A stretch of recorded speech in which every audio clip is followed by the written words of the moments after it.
Un jour d'automne 1970. Rencontre de football Albanie-Hollande.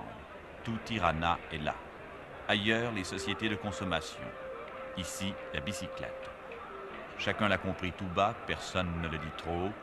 Au-delà du sport, c'est un peu le match Est-Ouest qui se joue. Un match qui dure, soit dit en passant, depuis 25 ans. L'Albanie garde bien ses portes. Elle ne s'ouvre pas sans réfléchir au regard de l'Occident. Le stade de Tirana fut jusqu'ici, pour les reporters occidentaux, la seule chance de jeter comme en coulisses de furtifs regards sur la vie albanaise.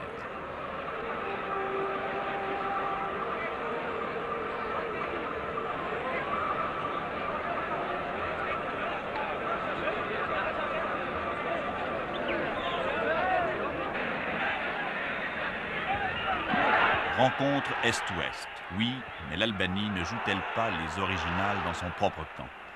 Pour beaucoup d'Européens de l'Ouest et même de l'Est, ce petit pays trop rouge et trop secret, c'est déjà la Chine. Les Chinois viennent peut-être en Albanie, discrètement d'ailleurs, mais l'Albanie n'est pas encore pour autant partie en Chine, tant s'en faut.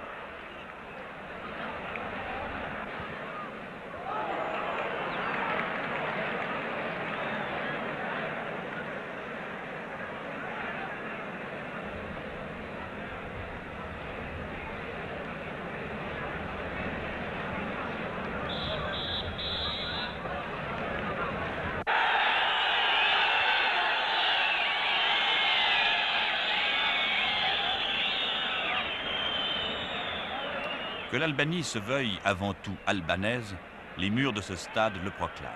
D'une main la pioche, de l'autre le fusil. À cette image clé, symbole de l'identité nationale, répondent d'autres slogans. L'endurance physique pour le travail et la défense est un devoir patriotique. Pas d'éducation communiste sans éducation physique. Plus vite, plus haut, plus loin, etc. Autres cieux, autre publicité.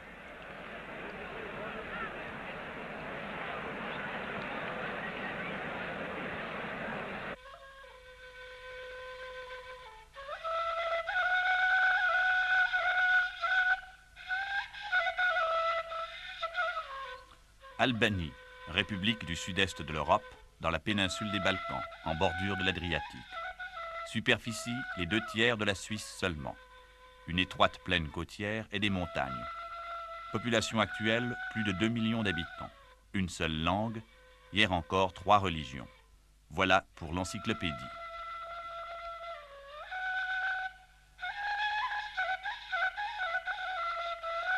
Le mot albanais signifie à l'origine « fils de l'aigle ». La montagne ici symbolise la résistance. Voilà pourquoi les Albanais, hier sentinelles de l'Europe en face des Turcs, sursautent lorsqu'on les soupçonne aujourd'hui de livrer l'une des portes du vieux continent à la Chine. Les torrents et les rivières d'Albanie ne coulent pas vers l'Orient.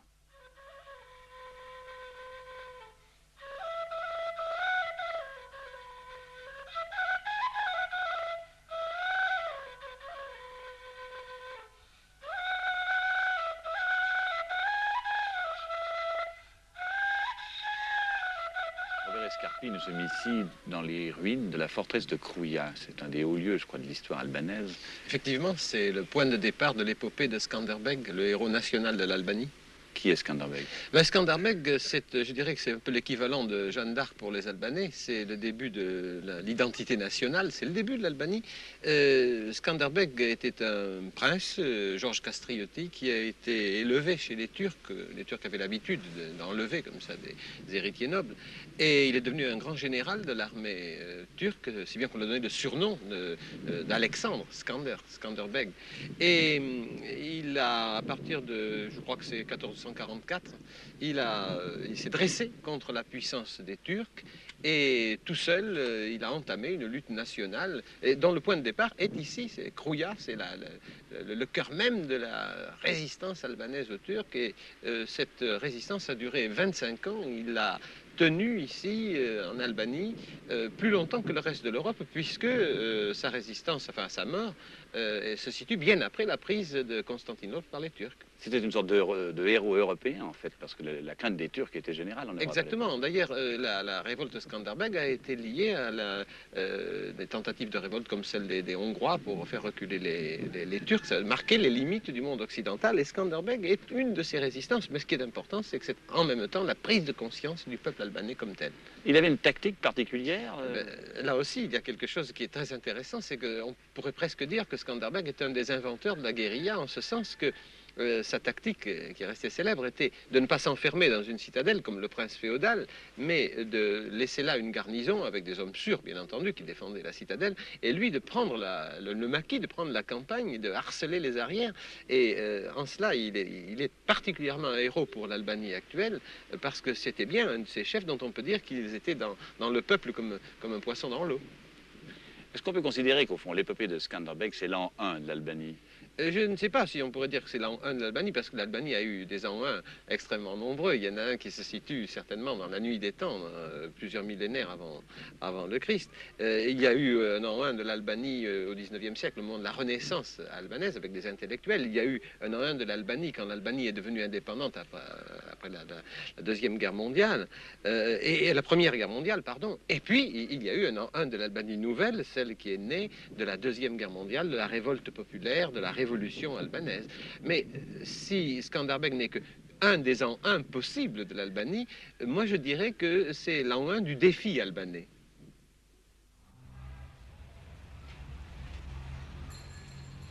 La figure de Skanderbeg, héros du XVe siècle, ouvre à l'épopée albanaise un itinéraire qui, de statut en symbole, repose l'éternelle question.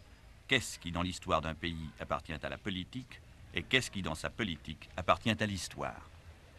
Le prince Skanderbeg peut conduire à Lénine sans l'annoncer.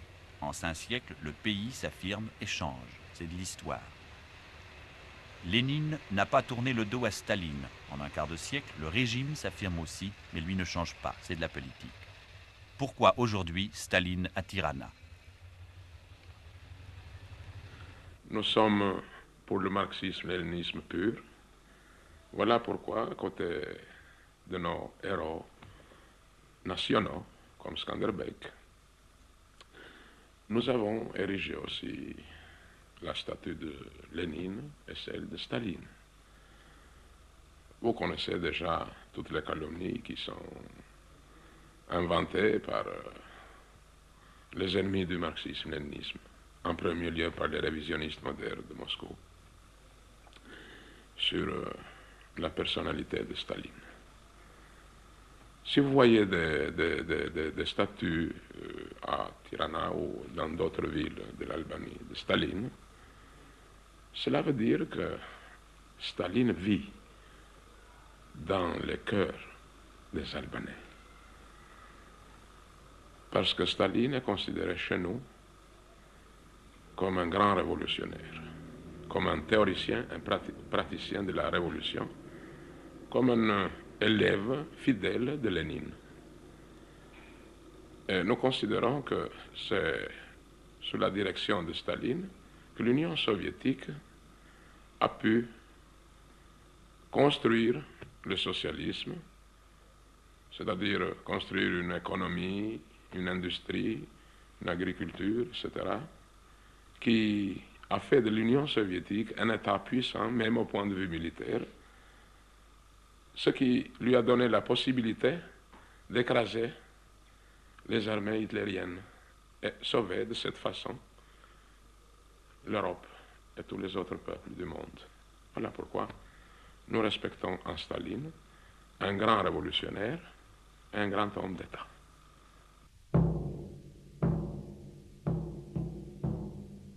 Le défi albanais. Printemps 1939, occupation par les troupes de l'Italie fasciste. Automne 43, invasion des troupes hitlériennes. Novembre 44, victoire définitive des brigades de l'Armée de libération nationale, dont le Parti communiste albanais, créé dans la clandestinité, a été le principal moteur. Janvier 46, proclamation de la République populaire d'Albanie. Brigades, partisans, résistance. Ce vocabulaire épique, 25 ans plus tard, appartient toujours au langage et au paysage quotidien de l'Albanie. Les monuments, les musées, la littérature, le cinéma albanais, on va en voir un exemple, sont autant de références à ces heures héroïques qui ont profondément marqué la conscience nationale.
Dans la foulée de Staline, le camarade Enver Hoxha, le chef le plus remarqué de la résistance, qui va à l'avenir conduire le pays.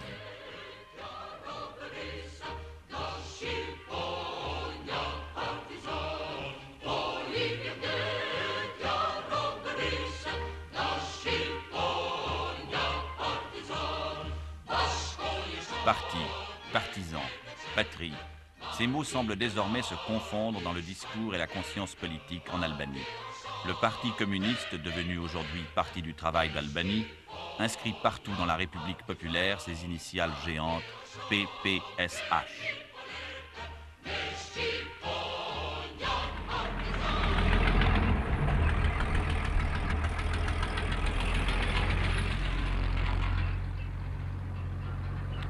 Qui dira jamais les heures d'effort qu'ont coûté aux jeunesses paysannes, ouvrières ou étudiantes ces pierres qu'il a fallu transporter, entasser et aligner pour que soit présent jusqu'au sommet des montagnes le nom du parti et celui du premier secrétaire du comité central, le camarade Enver Hoxha. Aux inscriptions coutumières s'ajoute encore cette année l'abréviation d'une date, celle des élections générales fixées au 20 septembre. Elles ont lieu tous les 4 ans. Pas de propagande contradictoire à l'occidental, bien sûr, mais une invitation par le slogan et par l'image à se pénétrer des devoirs qu'impose la construction du socialisme.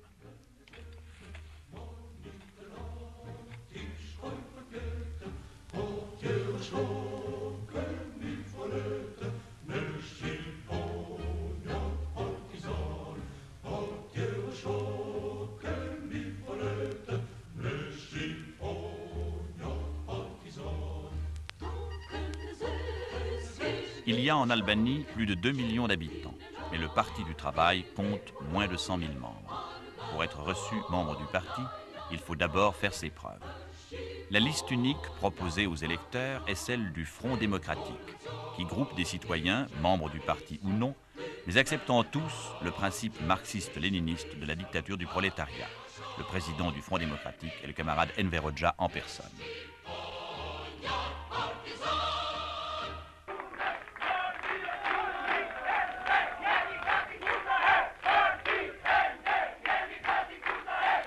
Petrella, 870 habitants, le matin des élections. C'est dimanche, jour de repos. Dès les premières lueurs de l'aube, les hommes et les femmes se mettent en route pour aller accomplir dans une atmosphère de culte civique et de fête leur devoir d'électeur. Les élections aujourd'hui sont triples. Il s'agit d'élire en effet non seulement les membres de l'Assemblée populaire nationale, mais également les membres des conseils populaires locaux, ainsi que ceux des tribunaux populaires.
Le local de vote est installé dans la maison de la culture du village.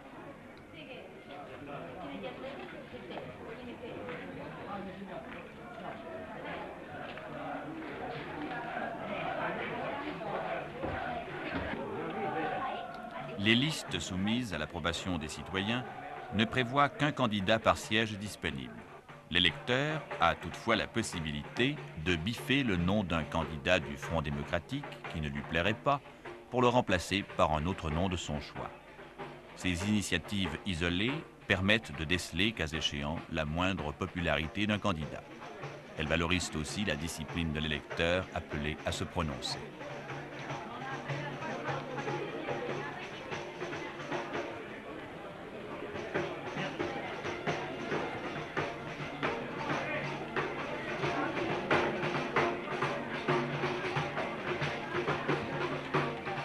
Dans le régime étatique albanais, les élections sont en fait un immense plébiscite. Le jeu politique se joue en réalité au stade préparatoire, au cours des assemblées locales et régionales, où l'on dresse, par élimination successive, les listes électorales. La fête civique est donc sans surprise. Participation record de 100%. Les candidats du Front sont plébiscités à 100% également. Patriotes, invités par le parti qui l'informe à résister aujourd'hui au révisionnisme d'un côté, au capitalisme de l'autre, et à la réaction partout, le citoyen obéit. Le défi albanais continue.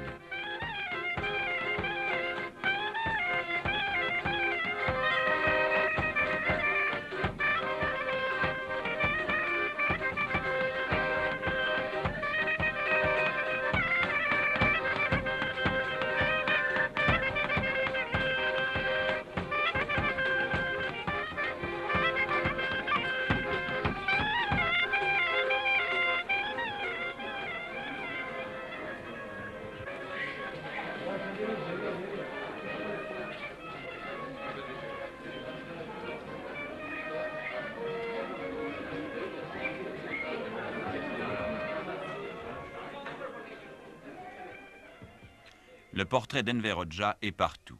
Nous souhaitions filmer le premier secrétaire au moment où il se rendrait lui-même aux urnes. On nous a laissé entendre que c'était là un privilège réservé aux opérateurs albanais. Voici la séquence qu'ils ont tournée pour nous.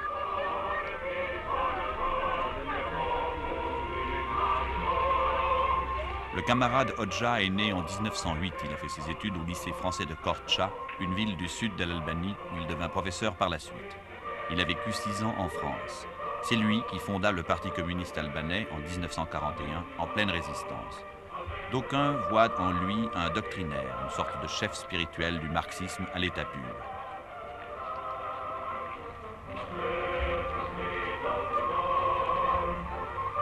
Il ne cache pas que dans le pays qu'il dirige depuis plus de 20 ans, les églises et les mosquées sont devenues avec le temps, selon le cas, des musées, des maisons de la culture ou des salles de gymnastique.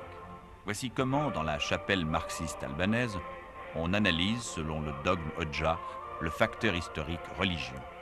La lutte contre les églises n'a pas commencé après la libération de l'Albanie, c'est-à-dire après 1944. Les grands patriotes albanais ont commencé la lutte contre les églises même à partir de la fin du 19e siècle, du siècle passé, du commencement du 20e siècle, en disant que les Albanais sont des Albanais. Il faut avoir comme religion l'Albanie. Parce qu'ils voyaient dans l'attitude et dans les actions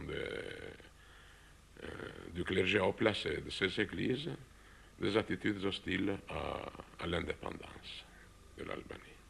Nous n'avons rien forcé. Nous n'avons pas émis de décret contre les églises ou pour la fermeture de telle ou telle église, telle religion. Nous avons expliqué le côté matérialiste, nous avons propagé la base scientifique de la formation du monde, des phénomènes de la nature, des phénomènes sociaux, etc., etc. Et finalement, l'idéologie matérialiste a eu le dessus sur l'idéologie idéaliste. Puis, il est venu un temps où les gens ne voulaient plus aller à l'église parce qu'ils comprenaient clairement l'inutilité d'une telle église. Et la jeunesse qui est à l'avant-garde, qui est toujours à l'avant-garde de la révolution ininterrompue en Albanie, a demandé qu'on ferme les églises. Et nous les avons fermées. Il y a beaucoup de gens qui viennent de l'Europe et qui disent « Pourquoi avez-vous fermé les églises ?» Et nous leur répondons « Mais vous, pourquoi vous les avez ouvertes ?» Cela peut vraiment se produire sans heurts et sans douleur, pour tout le monde. Mais certainement, il y a eu des gens qui ont regretté de voir les églises fermées, mais c'était de vieilles gens très rares, vous savez. D'ailleurs, nous n'avons empêché personne d'aller à l'église. Les églises étaient ouvertes, mais on voyait que cela ne servait à rien à la fin, parce que pendant des millénaires, on a prié le bon Dieu de nous donner le pain quotidien, etc., etc. Mais les gens ont vu que c'était la révolution qui assurait le pain, le bien-être des hommes, etc. Alors, au lieu d'aller prier à l'église, il valait mieux prendre la pioche et construire le socialisme.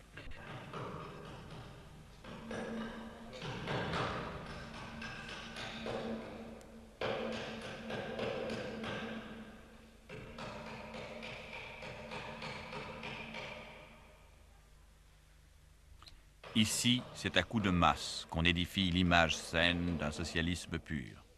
Il n'y a pas de beauté pour soi. Il n'y a de beauté que pour la patrie. Et la patrie aime qu'on la serve l'arme à la main.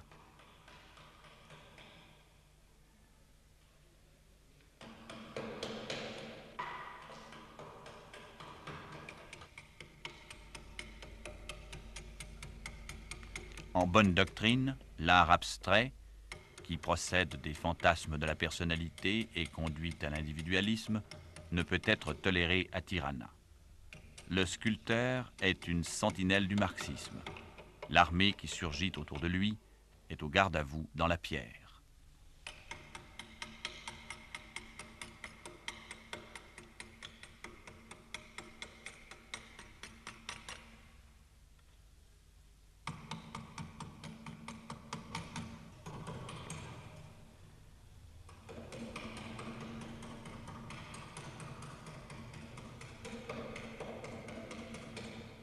Dimitar Chouteriki, président de l'Union des écrivains et des artistes, répond avant qu'on l'interroge.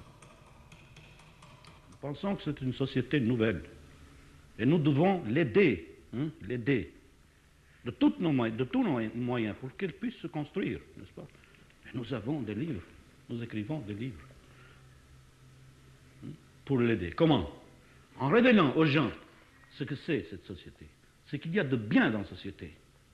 Et qu'il faut, n'est-ce pas, aider, n'est-ce pas, pour que ça aille de l'avant, et ce qu'il y a encore de mauvais dans cette société, qui provient des anciennes sociétés, n'est-ce pas, et qu'il faut détruire encore. Nous pensons que dans les âmes de nos gens, n'est-ce pas, il y a quelque chose de l'ancienne société qu'il faut encore détruire. Nous sommes toujours dans ce stade, n'est-ce pas, que nous détruisons quelque chose de la société ancienne et nous construisons de plus en plus la société nouvelle. Nous l'avons construite, cette société nouvelle. Mais il faut encore détruire la société ancienne. La littérature est dans ça. Est-ce qu'elle peut faire le point aussi des erreurs qu'on peut commettre en construisant? Parce qu'il peut arriver qu'on commette des erreurs. Mais naturellement. Jusqu'où peut aller la critique dans cette notion de l'impératif? La critique peut aller partout si elle nous montre comment il faut construire. Nous ne faisons pas la critique pour la critique. Détruire pour détruire. Vous avez besoin de le faire. Il faut que vous détruisiez encore votre société. Il faut la renverser. Nous, je ne parle pas pour vous, pas pour vos écrivains, qui sont dans cette... qui se mettent sur ce plan, n'est-ce pas, politique. Pour nous, c'est de construire cette société.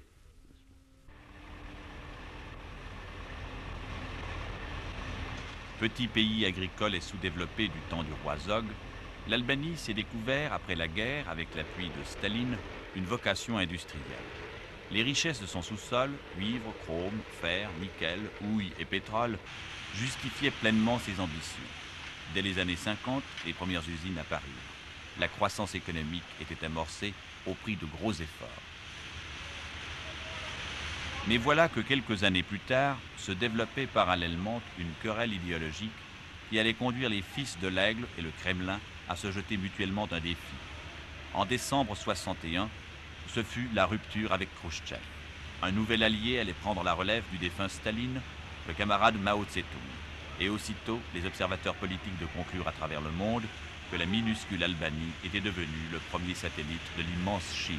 Ceux qui disent que l'Albanie est un satellite de la Chine n'arrivent pas à comprendre comment un petit pays peut être libre, indépendant et souverain, ni comment entre un petit pays comme le nôtre et un grand pays comme la Chine, il peut y avoir des relations sur un même pied d'égalité. Entre la République d'Albanie, la République populaire d'Albanie et la République populaire de Chine, comme on sait, existe une amitié sincère, indéfectible et révolutionnaire, dont la base se trouve dans la lutte commune pour des idéaux communs et contre des ennemis communs. Ces deux pays, l'un très petit et l'autre très grand, l'un en Europe et l'autre en Asie, se sont rencontrés sur le même chemin, sur celui du marxisme-léninisme et de la révolution. Et ils sont donné la main, sont devenus des pays amis et alliés. Donc, rien de plus simple et de plus logique.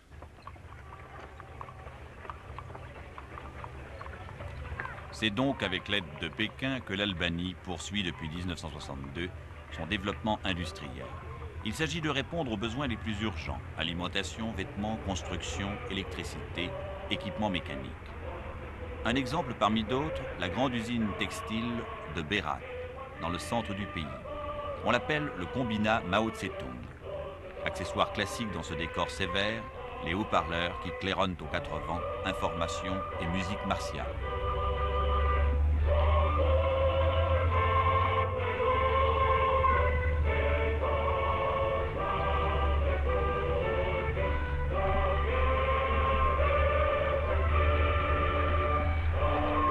« 6 000 ouvriers sont employés ici, 3 500 femmes et 1 500 hommes, en 3 équipes de 8 heures.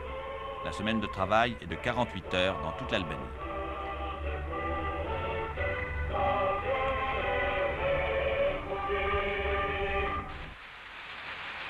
Le salaire mensuel moyen d'un ouvrier albanais est de 660 lek, ce qui correspond sensiblement, compte tenu du pouvoir d'achat, à 660 de nos francs.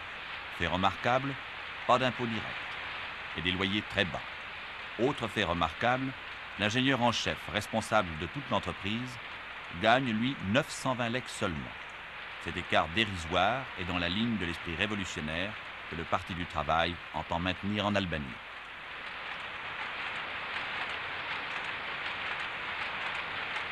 À l'usine comme au stade, les slogans. Le dépassement de la norme, ne serait-ce que de 1% par chaque travailleur, représente un gain de 3 780 mètres de textile sur le plan établi.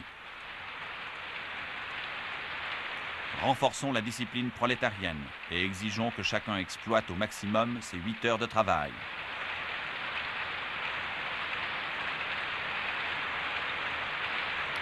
Pas de relâchement dans la vigilance révolutionnaire, ni aujourd'hui, ni demain, ni jamais.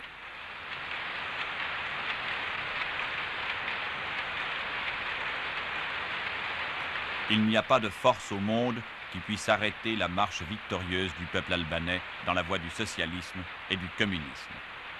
L'usine albanaise serait incomplète sans le tableau d'honneur auquel on accroche la photo des travailleurs méritants. Citation à l'ordre du jour qui rappelle que l'ouvrier et l'ouvrière sont mobilisés corps et âme dans cette entreprise nationale qu'est l'édification du socialisme. Autre indice d'un mérite reconnu, le fanion qu'on accroche à la machine de celle ou de celui qui est parvenu à dépasser la norme.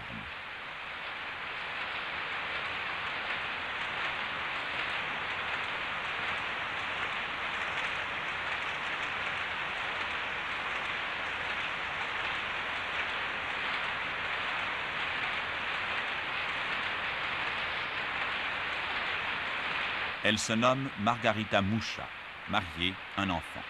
Son mari est employé comme elle dans cette industrie. Elle est membre du Parti du Travail, ce qui représente en soi déjà une distinction. Le camarade Moucha, lui, ne l'est pas. Nous avons demandé à voir le logement d'un couple d'ouvriers. C'est chez elle qu'on nous a proposé d'aller. Il y a une grande différence entre leur vie de couple et celle de leurs parents. Il y a bien des choses, n'est-ce pas, qu'ils comprennent à peine. C'est difficile pour eux de comprendre la vie nouvelle, cet entrain de vie, ce dynamisme nouveau. Tandis que nous autres, n'est-ce pas, qui avons vécu dans cette période si dynamique, nous avons des conceptions tout à fait nouvelles. Et ça se voit, il y a un fossé entre nous. Est-ce que madame a le sentiment d'être plus libre que ne l'est sa mère? Bien sûr, je me sens beaucoup plus libre que ma mère ou ma belle-mère, parce qu'elle était enfermée dans sa maison. Elle était enfermée entre les quatre murs. Elle ne connaissait pas la vie. Elle n'allait jamais au cinéma, jamais au théâtre. Elle ne connaissait rien. Elle ne connaissait rien de la vie. Tandis que moi, je suis libre, je peux aller partout et me développer, n'est-ce pas, de tous les points de vue. Tanas Moucha, sa femme, ses parents, ses deux frères et ses deux belles-sœurs ont rassemblé leurs économies pour acheter cette vieille maison qu'ils ont restaurée et qu'ils habitent ensemble, ce qui représente sous un même toit 4 logements modestes avec une cuisine commune. La maison coûtant 25 000 lek, ils l'ont payée en partie grâce à un emprunt que la Banque d'État leur a consenti sans intérêt. Tanas, Margarita et leur enfant occupent 2 pièces de la maison familiale.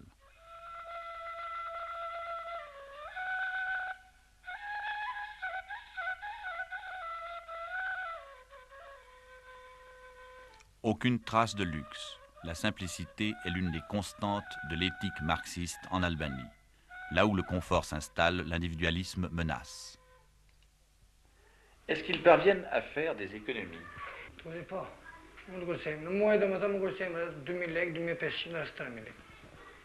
mois, nous pouvons faire des économies de 200, 250 ou 300 lek. Ça dépend des mois. Et que font-ils de l'argent qu'ils épargnent? Et tu peux me parler, Kurseni?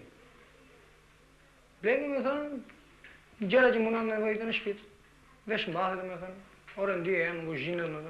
achetons tout ce que nous avons besoin dans la maison, que ce soit des meubles, des vêtements, de la vaisselle de cuisine, etc. Donc de l'équipement. De l'équipement. Mais ils ne mettent pas de cet argent à la banque. Nous qui venons une banque dans Kursimit? Oui, c'est là que nous les mettons.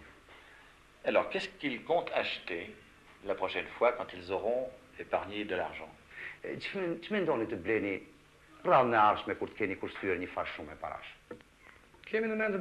Nous pensons d'acheter une machine à laver et un téléviseur. Combien coûte un téléviseur? De ce que nous avons entendu dire, ça doit coûter 2500 lek. Il leur faudra économiser combien de temps pour pouvoir se l'acheter?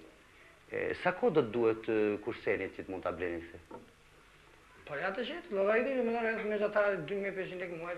Un an et demi, je crois que nous y arrivions. Est-ce qu'ils espèrent qu'un jour, l'Albanie leur permettra peut-être d'acheter une auto? Je crois que ce n'est pas le cas maintenant de parler de voiture. Nous avons d'autres choses à faire. Nous avons d'autres soucis maintenant dans notre pays. Ils n'en rêvent pas pour l'instant. Pour l'instant, si vous voulez que je donne son opinion, parce que l'Albanais est laconique, il dit que maintenant, ce n'est pas ça notre préoccupation principale. Nous avons d'autres choses plus importantes que ça. Alors, quelles sont ses préoccupations principales à lui?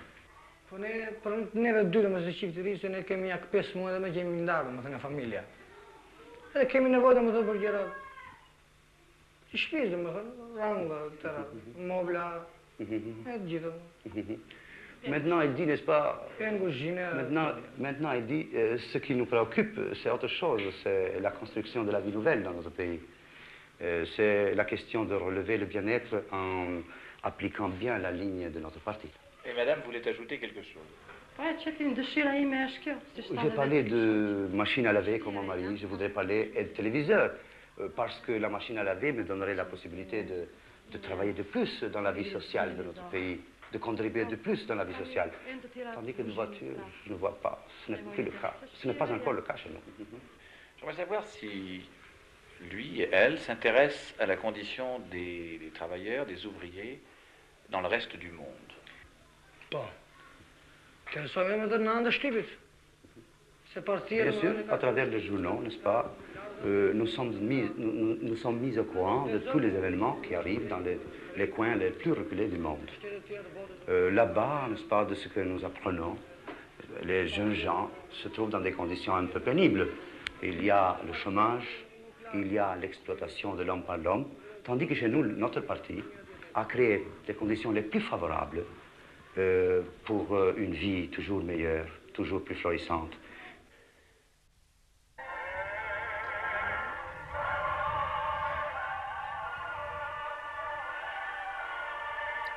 Toute la terre albanaise est exploitée aujourd'hui collectivement. Nous avons visité une coopérative de la côte, à l'extrême sud du pays. Lukova, 700 habitants, est accrochée au-dessus d'une mer très bleue dans un décor de vignes sauvages et d'orangers. Maïs, blé, agrumes, oliviers, figues, poires et pêche, un peu d'élevage aussi, telles sont les ressources de la région. Même les ondes sont captées en commun. Au bout du monde, dans les rues du village, comme à l'usine, Radio Tirana triomphe de tous ses haut-parleurs.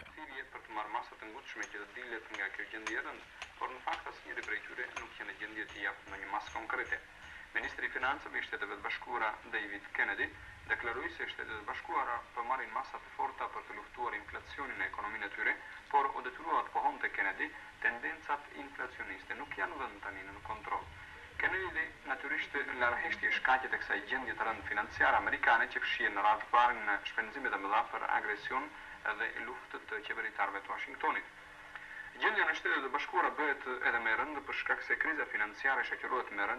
Le paysan qui nous reçoit est un ancien propriétaire terrien. Âgé de 67 ans, il a eu 5 fils et 3 filles. 2 de ses fils ont fait des études de sciences et ont quitté la terre. J'aimerais savoir quelle a été sa réaction lorsque on a décidé de créer la coopérative. Est-ce qu'il l'a accepté comme ça, sans autre? Les premiers temps, n'est-ce pas, bien sûr, nous avons réagi d'une façon un peu, pas très content, mais en constatant les progrès, n'est-ce pas, faits par les coopératives qui avaient été créées depuis le 1946, alors nous avons vu, n'est-ce pas, que les gens qui faisaient part dans ces coopératives vivaient mieux que nous. Alors nous avons été contents de faire part de la coopérative. Est-ce qu'il avait des problèmes en tant que producteur? Bien sûr, parce que nous ne trouvions pas de marché. Les marchands qui les achetaient alors les prenaient à très bon marché et ils les revendaient bien cher. Et nous travaillions beaucoup. C'était difficile pour nous, n'est-ce pas, d'assurer le pain quotidien, tandis que les autres s'enrichissaient sur nos dépens. Est-ce qu'il est resté propriétaire de sa maison? Oui, je suis propriétaire. Est-ce qu'il a gardé en propriété une certaine parcelle de terre autour de sa maison? Oui, une petite parcelle, n'est-ce pas, qui sert pour l'économie de la maison. Alors, quels sont ses revenus aujourd'hui?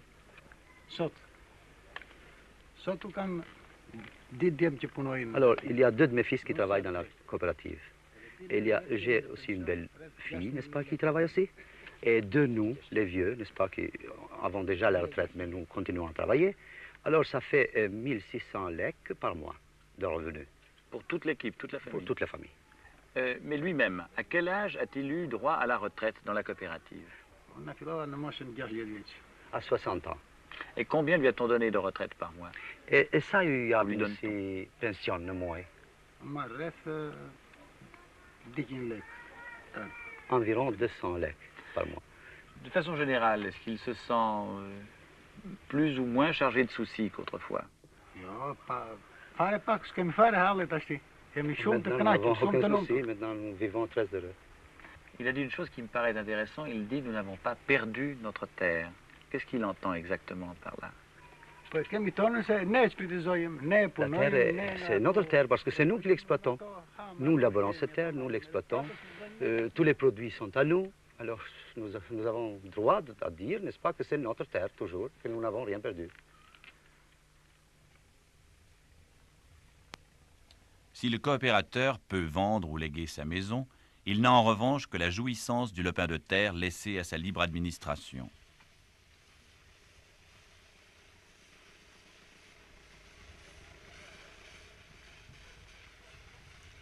L'ensemble de la coopérative compte 150 000 arbres fruitiers.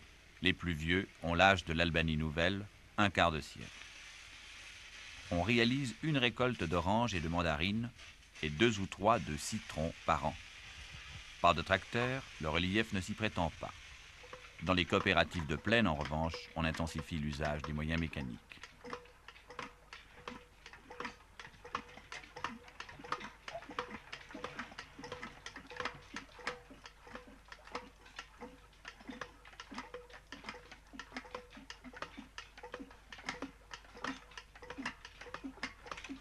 Les membres de la coopérative sont rétribués en fonction des journées de travail fournies. La loi réglera bientôt à l'échelle nationale les cas de maladie et de vieillesse.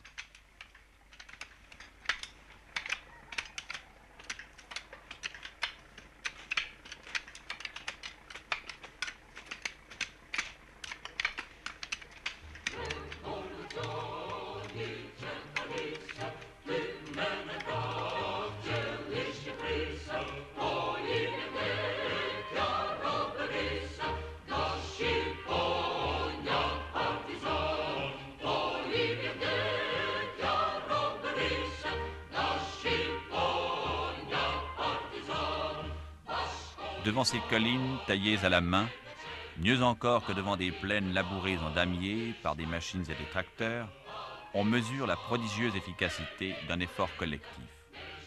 On comprend aussi que, par endroits, les statistiques puissent accuser, en 10 ans, une augmentation de la production de 100%.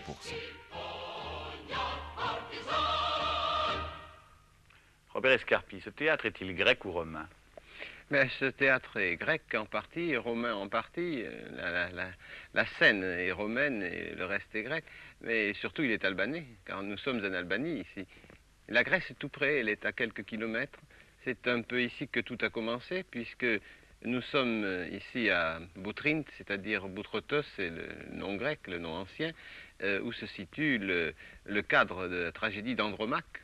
Nous avons vu que les Albanais ont des souvenirs littéraires avec Skanderbeg qui ont célébré Ronsard et Montaigne, avec Ali Pacha qui a célébré Byron. Ici, bien, nous sommes avec Racine. On a joué, je crois d'ailleurs, Racine. On a joué Racine ici, dans ce théâtre, il y a longtemps. Le théâtre est albanais. J'aimerais savoir si la langue albanaise est aussi authentiquement elle-même. Ben, la langue albanaise est une langue qui appartient à la grande famille des langues européennes. C'est une langue très ancienne qui s'est détachée du rameau général des langues européennes, des différents rameaux des langues européennes, il y a très longtemps, probablement antérieurement à l'époque des héros d'Homère, justement. Et il y a peut-être une autre langue européenne avec laquelle elle a des parentés obscures d'ailleurs, c'est le roumain. Elle est de toute façon profondément originale. Elle est profondément originale et ce qu'il y a d'extraordinaire, c'est de penser, c'est un cas unique et qui en dit long sur l'identité du peuple albanais, ce qu'il y a d'extraordinaire, c'est de penser que cette langue a traversé 3 millénaires et probablement davantage, je ne dis pas sans changer, mais en gardant ses traits fondamentaux. Elle est fondamentalement ce qu'elle était encore il y a 3 millénaires. Est-ce que l'Albanie antique a sa place, par exemple, dans l'épopée d'Homère? Ben, en tant qu'Albanie, non. On ne sait d'ailleurs pas exactement ce qu'étaient les anciens Albanais. Il y a une théorie généralement admise, et admise particulièrement en Albanie, c'est que les Albanais étaient les anciens Illyriens. Malheur, c'est qu'on ne sait pas exactement ce qu'étaient les anciens Illyriens. Ce qu'il y a de certain, c'est qu'il existait ici, il y a 30 siècles, d'une population qui avait les traits originaux des Albanais actuels. Maintenant, d'où venait-il, on ne sait pas exactement.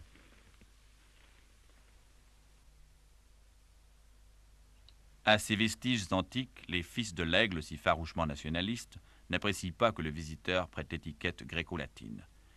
Il leur tient à cœur d'affirmer qu'à l'époque des Césars, les Illyriens, leurs lointains ancêtres, savaient déjà résister face à l'impérialisme de Rome. C'est le même réflexe qui leur fait froncer le sourcil lorsqu'on colle aujourd'hui la marque de fabrique maoïste sur leur courageux effort de développement économique. Autre expression, vivante celle-ci, de l'identité nationale, la musique et la danse folklorique sont cultivées fidèlement en Albanie nouvelle. Visage inédit d'une coopérative peut-être, mais visage éternel d'un pays.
les Albanais, nous sommes partis de l'Europe.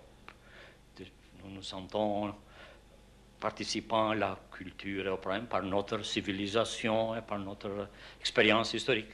Mais il n'y a aucune contradiction d'avoir des liaisons, des relations économiques, politiques, idéologiques avec la Chine et être une partie de cette réalité européenne.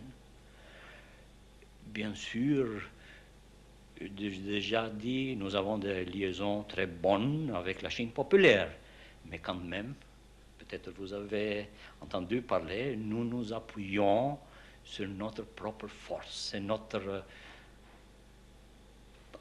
slogan.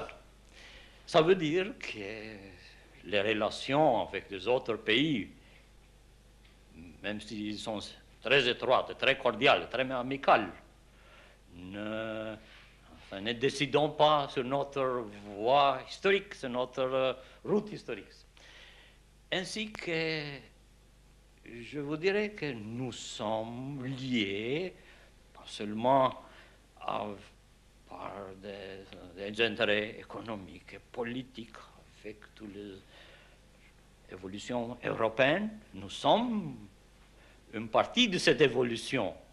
Nous sommes une partie active de cette évolution. Je crois qu'on ne peut pas comprendre enfin l'Europe d'aujourd'hui sans aussi cette participation albanaise.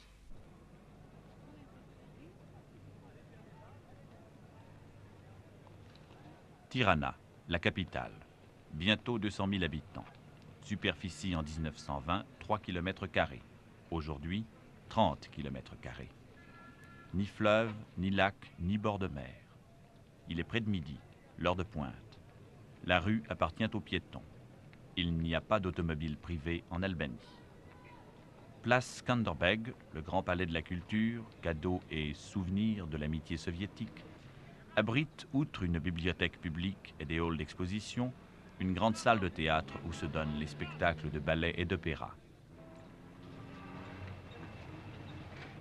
Tirana vit calmement, un peu comme dans un autre monde, ignorant la surprise qu'elle cause aux visiteurs fraîchement réchappés du vacarme des capitales étrangères.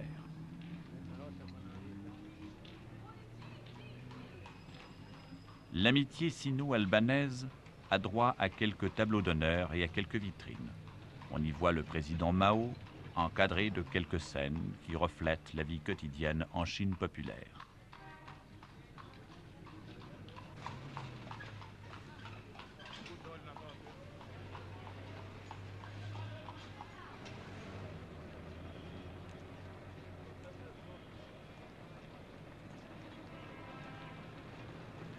Un peu plus loin, le cinéma d'État propose son programme. Entre autres nouveautés, Babette s'en va en guerre et Fanfan la tulipe. La télévision en Albanie n'en est qu'à ses débuts. Les salles obscures font encore recette. Parlant du choix des films, le responsable de la distribution pour l'ensemble du pays a spécifié spontanément que la pornographie était strictement écartée. Là encore, l'éthique du régime garde la ligne.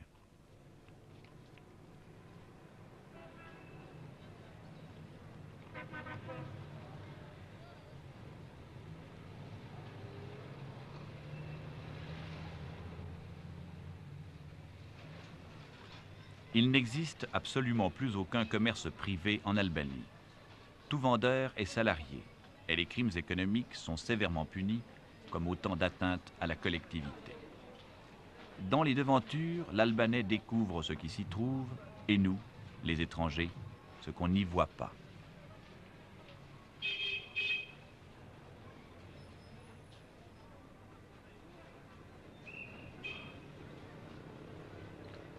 L'absence de profit engendre l'absence de choix et la demande ne crée pas nécessairement l'offre.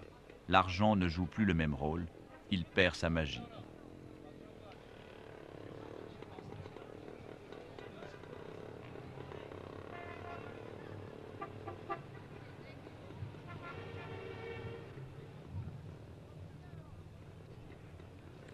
La course au bien-être ne doit pas devenir, dans l'esprit des dirigeants albanais, l'objet du matérialisme dialectique. Le marxisme pur exige à leurs yeux que l'homme se garde de ses penchants à l'individualisme et au confort qui conduisent inévitablement à l'embourgeoisement.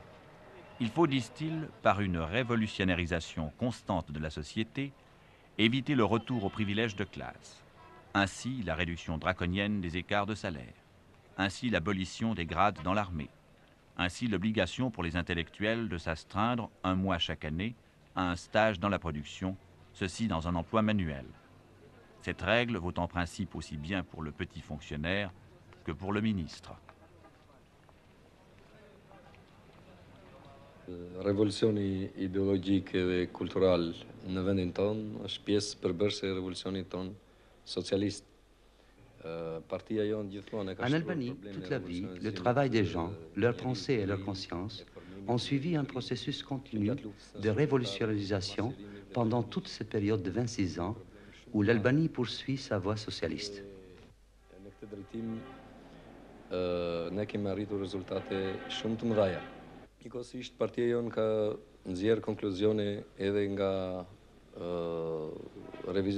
Pourtant, ces dernières années, ce processus de révolutionnarisation s'est encore approfondi. Premièrement, parce que notre pays a terminé la construction de la base économique du socialisme et est passé à l'étape de l'édification totale de la société socialiste. Deuxièmement, parce que le Parti du travail d'Albanie a su tirer les leçons nécessaires de la mère expérience de l'Union soviétique et de nombre d'autres pays socialistes où les révisionnistes ont usurpé la direction du parti et du pouvoir. Étant donné que ce sont les hommes qui font la révolution et la contre-révolution, c'est précisément les hommes que ce processus concerne en premier lieu. Il vise à ce que les hommes de l'Albanie nouvelle soient dans leur pensée, leur travail et leur vie de vrais révolutionnaires, qu'ils ne mettent point sur le premier plan leur intérêt personnel étroit, mais qu'ils recherchent leur bonheur dans le bonheur général du peuple et de la patrie, qu'ils sachent combattre dans leur fort intérieur et chez les autres toute manifestation de l'individualisme, du carriérisme, de la présomption et de l'arrogance. Tirana, 7h30 du matin, les parvis de l'université. Précisons que ces élèves ne sont pas ceux de l'Institut de culture physique.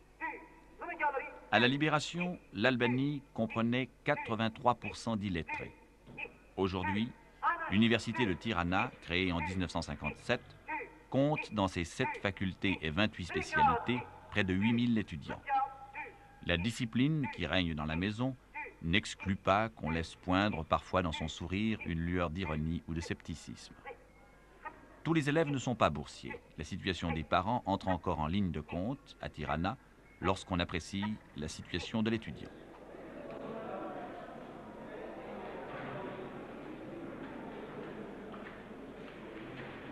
Dans le hall, 4 bustes et plus loin un 5e, comme un enchaînement de symboles et une perspective à suivre pour la génération montante.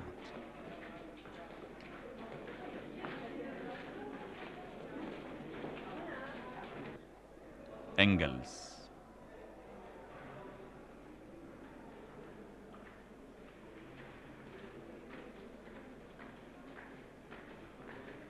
Marx.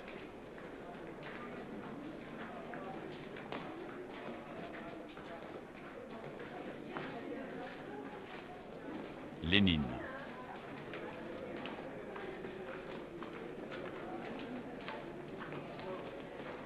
Staline. Et le camarade Enver Hoxha.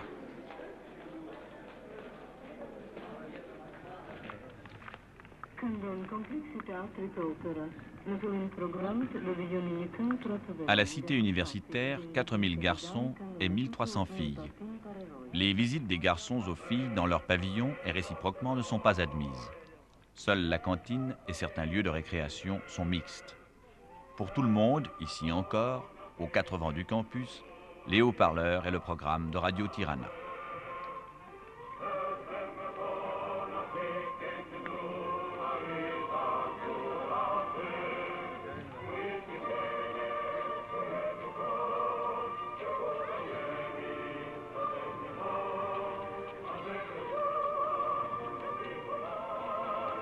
Le confort des chambres de la cité est assez relatif. Mais là encore, la jeunesse albanaise a été éduquée à dire déjà plutôt que seulement. Est-ce que l'une de ces jeunes filles a une bourse? Celle-là. J'aimerais savoir comment on lui accorde sa bourse. Est-ce qu'elle l'a demandé et quand elle l'aura reçue, quand elle aura terminé ses études, ce qu'elle doit faire?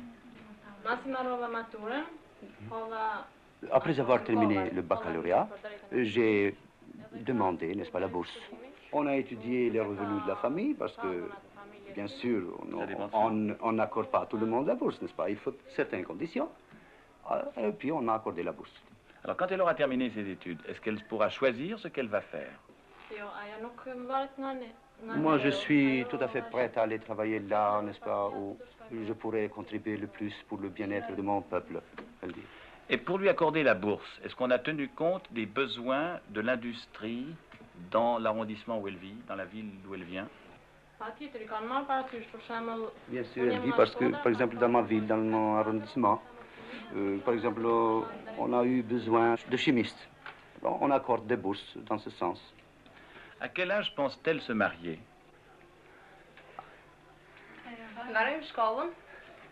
Elle dit, n'est-ce pas, qu'après avoir terminé les études, peut-être nous aurons l'occasion de connaître une personne avec qui nous espérons, n'est-ce pas, mener une vie heureuse, et voilà. Mais elles n'ont pas cette idée déjà maintenant ici, pendant leurs études. Il y a des étudiants tout de même tout près d'ici.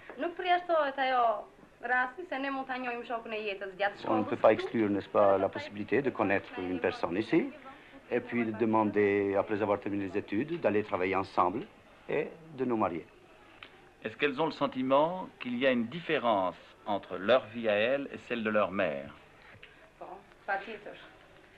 Auparavant, n'est-ce pas, nos mères ne pouvaient pas suivre les études parce que, par exemple, même si quelqu'une d'elles voulait faire cela, on leur disait, pourquoi faire ça? On disait à leurs parents, voilà, elles vont se marier, vous vous fatiguez, n'est-ce pas, pour les autres. Parce que ça ne restera pas chez vous. Elle sera mariée à une autre personne et ira habiter dans une autre famille.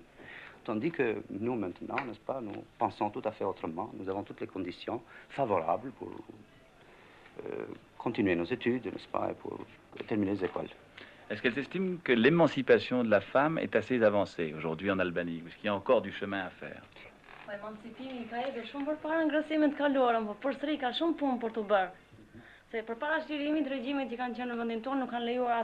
Bien sûr que l'émancipation est bien avancée maintenant. Il y aura encore beaucoup de choses à faire. Mais il faut toujours faire la comparaison avec le passé. Quand, à cause, n'est-ce pas, des conditions et des régimes antipopulaires qui existaient dans notre pays, la femme était vraiment dans une situation très difficile. La situation est tout à fait renversée maintenant. On ne peut pas faire de comparaison. J'aimerais savoir si il s'intéresse à ce qui se passe à l'extérieur, hors du pays. Oui, bien sûr. Bien sûr, nous lisons les journaux. Maintenant, il y a nos parleurs ici. Nous pouvons écouter, n'est-ce pas, les nouvelles. Ils ont parfois des contacts avec des étudiants étrangers ici? Toutes les fois qu'ils arrivent, n'est-ce pas, nous rendre visite ici. Nous les voyons, nous parlons, discutons avec eux. Il y en a ici, à l'université? Beaucoup d'universités à Casa, oui. Il y en a, oui. Des Vietnamiens, des Chinois. Des Marocains, des Soudanais. Est-ce qu'ils pensent qu'on se fait une juste idée de leur pays à l'étranger? De ce que nous avons entendu dire, des lettres reçues par Radio Tirana, des auditeurs étrangers, nous croyons qu'on se fait une juste idée. Est-ce qu'ils sont au courant des différents mouvements qui, en ce moment, agitent plus ou moins les milieux d'étudiants à travers le monde? Est-ce qu'ils ont une opinion à ce sujet? Nous avons entendu parler, n'est-ce pas, des démonstrations qui ont eu lieu dans les pays de l'Amérique latine contre la structure des études décadentes qui existent là-bas.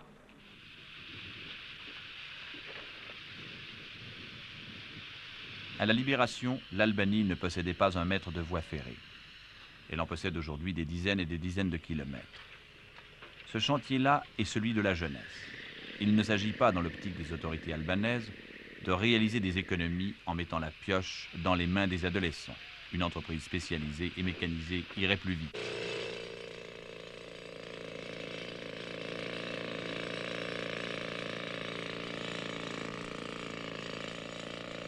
En construisant cette voie, chaque année, 30 000 jeunes, paysans, ouvriers et étudiants mettent en pratique un slogan qui doit symboliser la mobilisation totale des fils et des filles de l'Aigle pour l'édification du socialisme et le développement du pays. Ce slogan, c'est « L'Albanie part à l'assaut de ses montagnes ».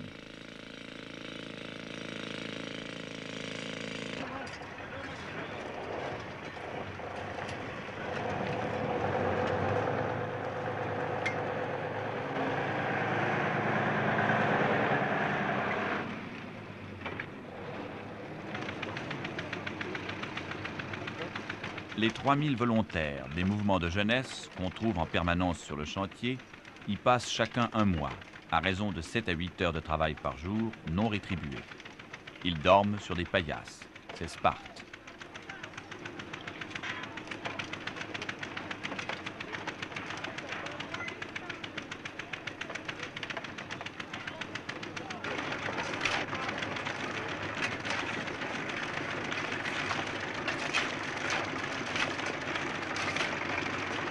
Les travaux ont débuté en avril 1969. Des 47 km et demi qu'il y a à construire, 6 sont complètement achevés. Le chantier s'étale sur 20 km.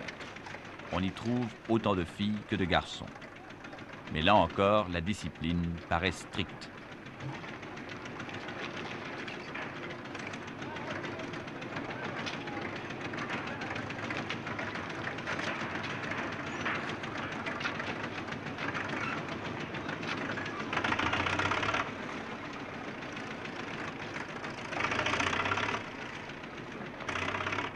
Quel âge avez-vous?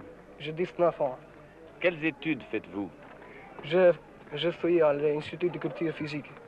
Vous savez un peu de français? Je parle un peu français. Vous l'avez appris à l'école? Je vais à l'école, à l'Institut de culture physique. Est-ce que vous pouvez me dire quelque chose en français? Oui. La République populaire d'Albanie reste ferme et inébranlable sur les bords de l'Adriatique et construit le socialisme en tenant dans une main la pioche et dans l'autre le fusil.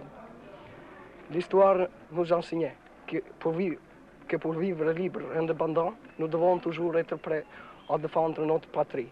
Celui qui oserait toucher le confort de notre parti trouverait la mort. De qui est ce texte? C'est le camarade Enver Hoxha.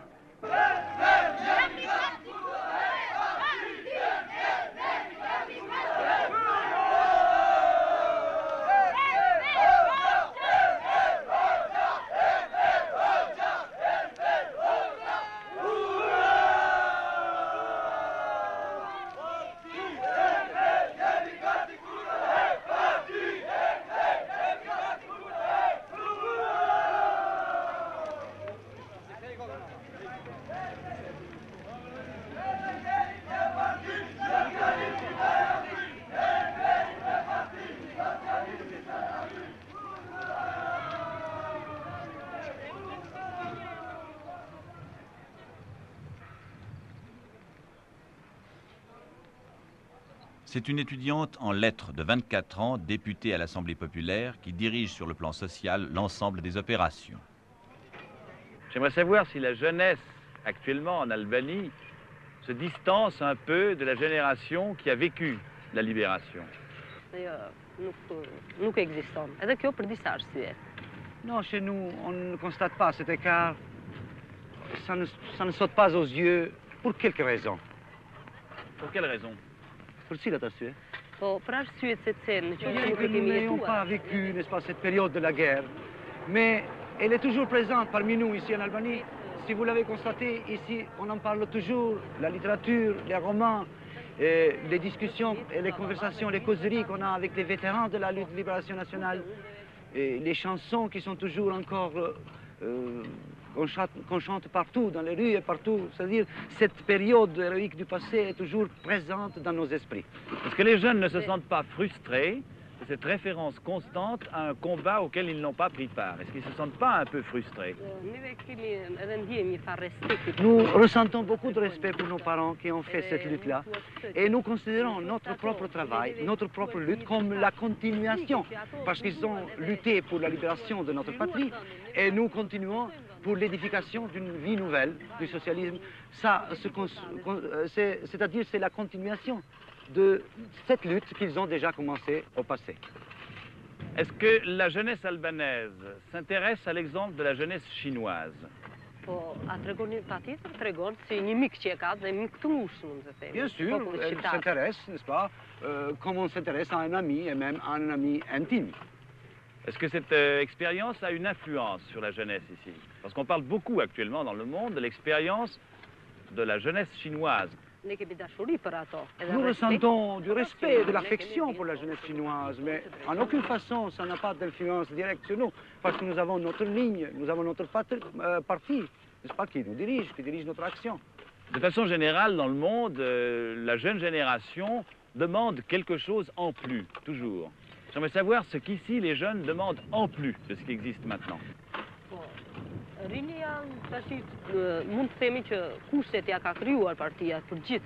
Vraiment, je n'ai pas constaté ça. Parce que chez nous, on a déjà créé toutes les conditions nécessaires, selon mon opinion, n'est-ce pas, de tout ce que la jeunesse demande. Par exemple, si elle veut suivre les études, toutes les portes sont ouvertes devant elle. Pour s'amuser, il y a toutes les possibilités aussi. Pour se développer encore, si elle veut s'entraîner afin d'être toute prête pour la défense de la patrie, ce qui est une demande vraiment profonde de notre jeunesse, ça existe aussi. Je n'ai pas constaté, n'est-ce pas, d'autres demandes en ce sens.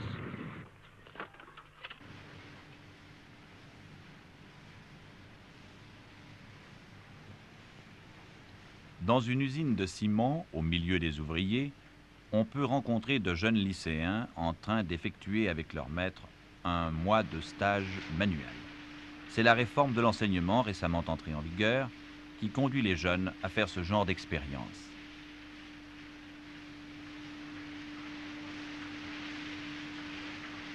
Quel âge avez-vous? J'ai 15 ans. Et comment vous appelez-vous? Je m'appelle Socrate. Socrate. Vous faites des études? Oui, naturellement. Où? À l'école, au lycée, c'est une école moyenne. À Elbasan, à la, oui, la ville qui est Elbasan, ici à la ville. côté. Oui. Pourquoi est-ce qu'on envoie les lycéens dans les usines? Nous sommes venus ici à l'usine d'avoir un contact avec la classe ouvrière. Parce que la classe ouvrière est la classe la plus révolutionnaire.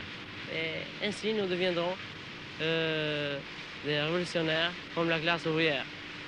Chez nous, il y a un triangle idéologique. Et dans ce triangle, premièrement, est l'enseignement, deuxièmement, puis, et la pratique pour la construction du socialisme, et enfin, l'exercice militaire, les exercices militaires. Oui. Qu'est-ce que vous ferez pendant votre formation militaire? Pendant notre formation militaire, nous apprenons toutes les armes, et aussi avec les soldats, nous marchons, nous faisons tout ce qu'ils font les soldats. Et vous êtes content d'aller suivre ces cours? Oui, très content. Pourquoi? C'est une chose très agréable parce que avec les soldats, je me sens bien, ainsi comme tous les autres camarades. Et nous marchons, nous voyons la nature de notre patrie, et c'est une chose très agréable. Vous m'avez dit que vous étiez content de construire le socialisme. C'est Oui. important pour vous? Oui, c'est très important de moi, parce que ainsi nous pouvons devenir notre parti plus fort.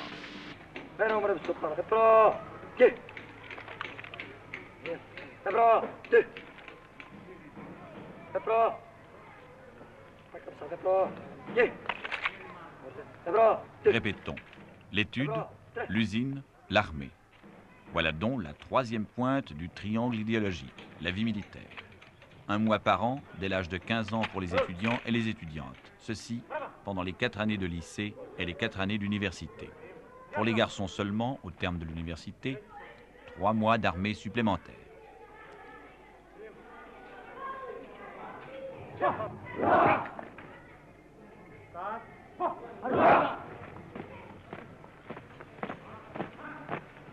Regarde. 1, 2, 3. Bravo.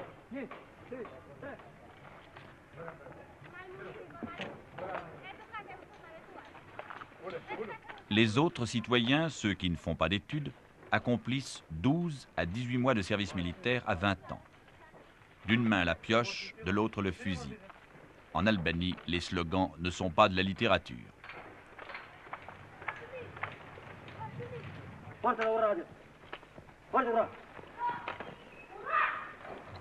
Ramper, obéir. Le font-ils de bon gré? Il n'y a pas de conflit entre les deux générations, car toutes les deux, la main dans la main, poursuivent la même voie révolutionnaire tracée par notre parti. Je peux même vous dire que la nouvelle génération est mieux préparée que la vieille pour affronter les problèmes de l'avenir, car elle a déjà une solide base de départ, elle est plus instruite et plus capable à tous les points de vue, et fait déjà preuve d'un grand patriotisme révolutionnaire. Et pour revenir au fond de notre sujet, nous considérons qu'il y a conflit de génération là où il y a conflit de classe. Chez nous, grâce à la Révolution, il n'y a plus de classe exploiteuse et de classe exploitée. Il n'y a plus d'exploitation de l'homme par l'homme, ce qui constitue la plus grande victoire de notre Révolution et ce qui permet en même temps d'envisager l'avenir radieux de notre pays avec beaucoup de confiance. Il est vrai que dans les pays capitalistes et révisionnistes, il y a des conflits de génération, parce qu'il y a des conflits de classe. Il y a d'un côté l'esprit conservateur des pères qui tiennent les rênes de la vie, et d'autre part les fils qui veulent un changement, qui se révoltent de l'état actuel des choses et qui, pour y arriver, doivent arracher ces rênes que les pères ne veulent pas lâcher. L'avenir de notre jeunesse n'est pas sombre comme dans les autres pays, car notre jeunesse connaît déjà les buts et tous les chemins pour les atteindre lui sont largement ouverts.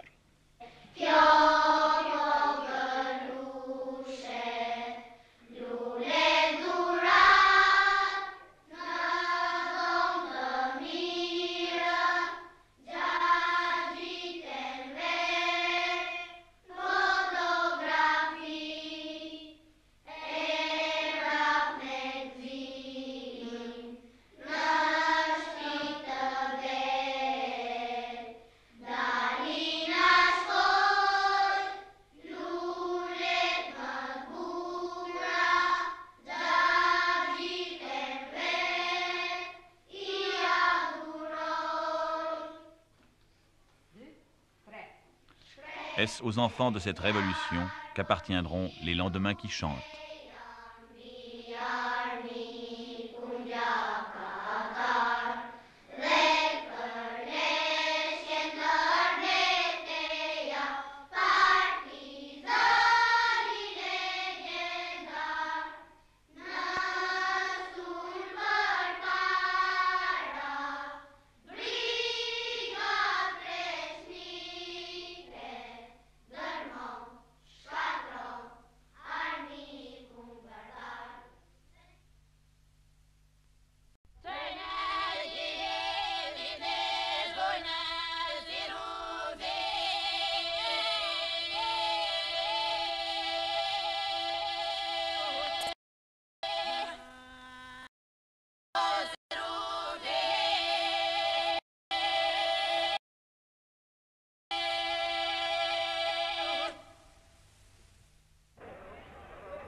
Un jour d'automne 1970, rencontre de football Albanie-Hollande. Tout Tirana est là. Ailleurs, les sociétés de consommation. Ici, la bicyclette. Chacun l'a compris tout bas, personne ne le dit trop haut. Au-delà du sport, c'est un peu le match Est-Ouest qui se joue. Un match qui dure, soit dit en passant, depuis 25 ans. L'Albanie garde bien ses portes. Elle ne s'ouvre pas sans réfléchir au regard de l'Occident. Le stade de Tirana fut jusqu'ici, pour les reporters occidentaux, la seule chance de jeter comme en coulisses de furtifs regards sur la vie albanaise.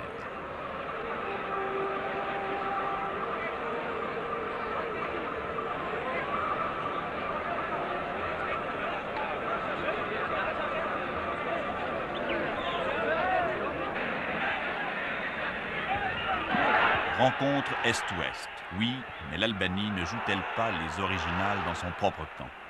Pour beaucoup d'Européens de l'Ouest et même de l'Est, ce petit pays trop rouge et trop secret, c'est déjà la Chine. Les Chinois viennent né de la Deuxième Guerre mondiale, de la révolte populaire, de la révolution albanaise. Mais si Skanderbeg n'est que un des ans 1 possibles de l'Albanie, moi je dirais que c'est l'an 1 du défi albanais.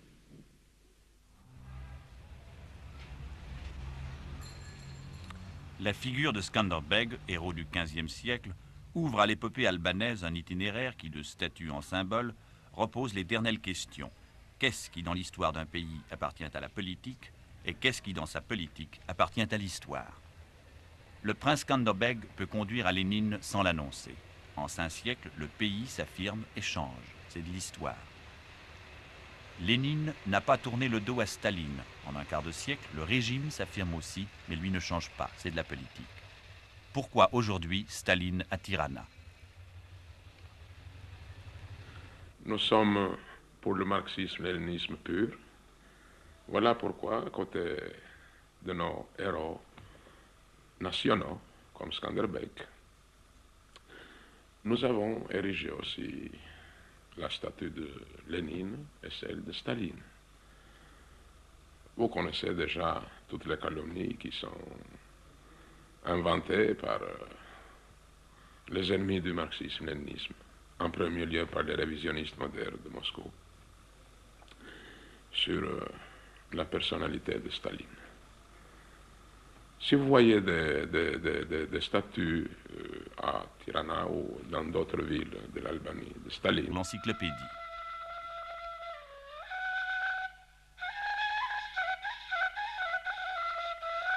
Le mot albanais signifie à l'origine « fils de l'aigle ». La montagne ici symbolise la résistance.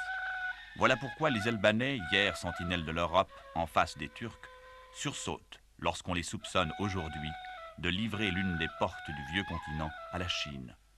Les torrents et les rivières d'Albanie ne coulent pas vers l'Orient.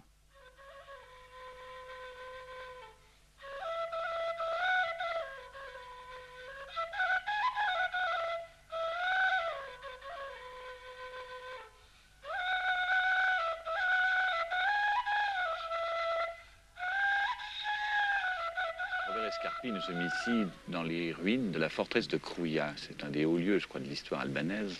Effectivement, c'est le point de départ de l'épopée de Skanderbeg, le héros national de l'Albanie. Qui est Skanderbeg? Skanderbeg, je dirais que c'est un peu l'équivalent de Jeanne d'Arc pour les Albanais. C'est le début de l'identité nationale, c'est le début de l'Albanie. Skanderbeg était un prince, Georges Kastrioti, qui a été élevé chez les Turcs. Les Turcs avaient l'habitude d'enlever comme ça des héritiers nobles. Et il est devenu un grand général de l'armée turque, si bien qu'on lui a donné le surnom d'Alexandre, Skanderbeg. Et il a, à partir de, je crois que c'est 1444, il s'est dressé contre la puissance des Turcs et tout seul, il a entamé une lutte nationale et dont le point de départ est ici, c'est Krouia, c'est le cœur même. Peut-être en Albanie, discrètement d'ailleurs, mais l'Albanie n'est pas encore pour autant partie en Chine, tant s'en faut.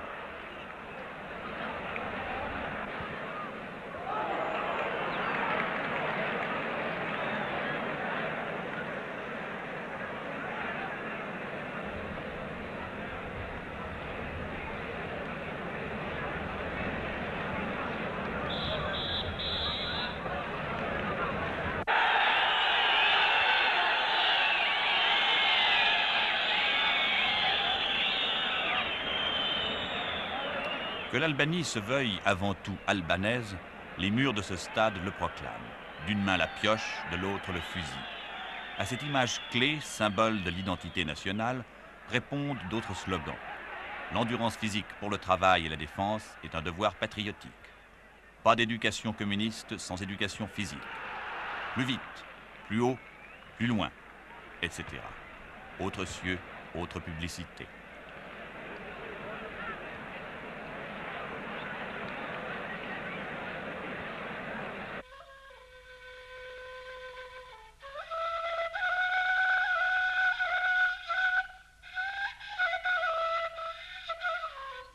Albanie, république du sud-est de l'Europe, dans la péninsule des Balkans, en bordure de l'Adriatique. Superficie, les 2/3 de la Suisse seulement. Une étroite plaine côtière et des montagnes. Population actuelle, plus de 2 millions d'habitants. Une seule langue, hier encore 3 religions.